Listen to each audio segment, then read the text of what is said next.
we're going to start a new process here. We're going to have Dave Lakefield, our finance director, come up, and once a month, underneath the city manager report, we will provide a verbal finance report to the council and to the community. We're hoping that this will help with some transparency and some of the questions and misunderstandings. We'll do it this evening, and then starting next month, we'll do it at the second council meeting of each month. Mr. Lakefield.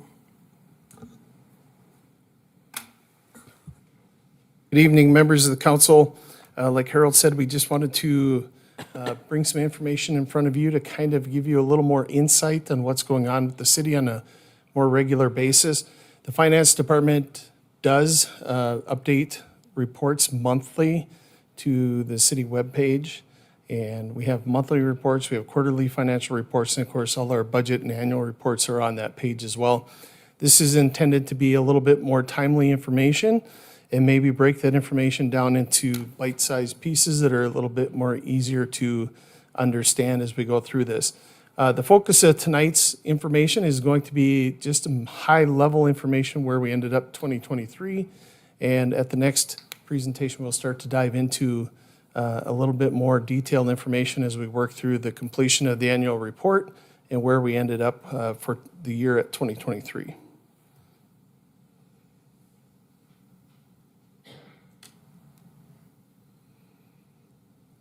This isn't going to work. So sales tax collections, and I know you've all seen this report, so we tried to use some different colors to spice it up a little bit, but there's a lot going on here, and the idea behind this is just showing how volatile sales tax collections can be. So we started out 2024 on a high note. January was the highest deposit that we've seen in the history of sales tax for the city for a month. So that was a good start. We are very optimistic on how sales tax collections are going to go. However, some of the economic data that we see nationwide what makes us to be a little bit cautious in how we approach that with the upcoming budget. So here's some data for sales tax collections from 2016 through 2023. These are actual numbers for the year. And you can see we've had that pretty much a steady incline in collections. We have seen some years where that's decreased. 2016 itself was a challenging year where it had decreased quite a bit from the prior year, and they had to make a number of budget adjustments in midstream. So that also impacts how we approach our forecasting for sales tax collections. Hub City oil and gas collections, again, these are year-to-date or fiscal year end results. Very strong the last couple of years. We're slightly off of last year's numbers. As long as the price and production both remain strong, we would anticipate seeing some strong numbers. But if either one of those or both starts to slide, we can definitely see a decrease in those revenues as well. So some facts on property taxes, and this is some trends over the last few years, and we see a lot of misunderstanding on how property taxes are used in our budgets. These are just some statistics for the last several years. In 2024, property taxes made up about 14.3% of our overall budget. Public safety, which includes police, fire, dispatch, municipal court, the public safety functions accounted for about 86.5% of our property tax revenues. And then the bulk of that money is personnel related to the public safety as well, because the bulk of those departments is people. This is some historical data for the mill rate and collections from 2019 going forward. So we have seen a little bit of a decline in the rate and then level off. And that decreased rate now in today's world generates more tax dollars than a higher rate would have in 2019. That's a combination of a couple of factors. It's increasing value, but also new properties that are coming online or remodels, those types of things that have added value. Some collections data here from 2019 again to 2025.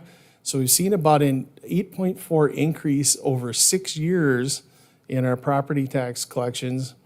It's about a 7.2% decrease in the mill rate in 5 years.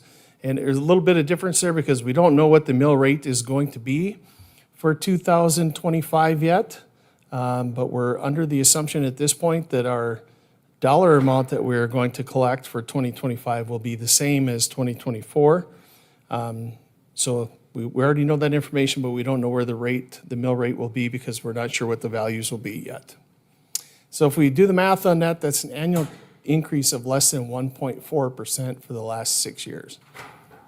So I'll stand for any questions, and just a caveat here that we anticipate this is the first of several presentations. We'll try to keep them short and small little segments, and then entertain any questions that you might have. And if there's anything in particular that you would like us to highlight, just let us know, and we'll try to focus on that on one of these presentations.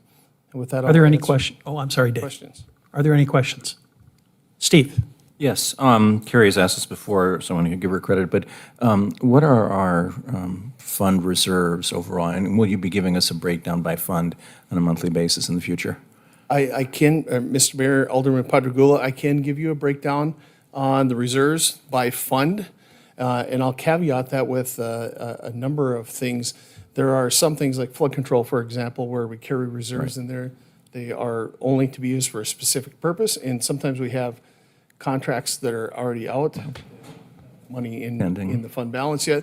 So we can definitely put that out. We actually just printed that information in the Minot Daily News. We're required to do that annually, so I can certainly get you that information. I'm sorry, I just usually read it online, I apologize. Rough idea of what the overall reserves are, realizing some of them are allocated. I guess I'd be a little bit cautious on throwing out a number. Overall, I would say maybe in the 80 to 100 million range. Okay, and a lot of that is spoken for, though. Yeah, Mr. Mayor, Alderman Padragula, it is, and some of it is statutory reserves, so we have to keep that, bond covenants, all of those types of things. So there are some of those fund balances that are statutory reserves or that we are prohibited from utilizing. Right, it's not as if we have this in our checking account, we can just go write a check for whatever we want, whenever we want. It's not that way at all. That's correct. I understand, thank you. Any other questions? Scott? Dave, you mentioned a little bit about, obviously, the primary driver of increased property tax revenues has been the increase in valuations and new properties coming onto the market. Is there a way to break down which of those is each? Like how much of the increase is based on valuations and how much is based on new or significantly improved projects or properties? Mr. Mayor, Alderman Burlingame, I'm guessing that we can get that. That's our city assessor's repertoire, so we can lean on him, if that's possible. Or maybe he knows the information off the top of his head. Okay. Thank you. Yeah, I think that'd be good information to have as we move forward. Any other questions? No further questions? Thank you, Dave.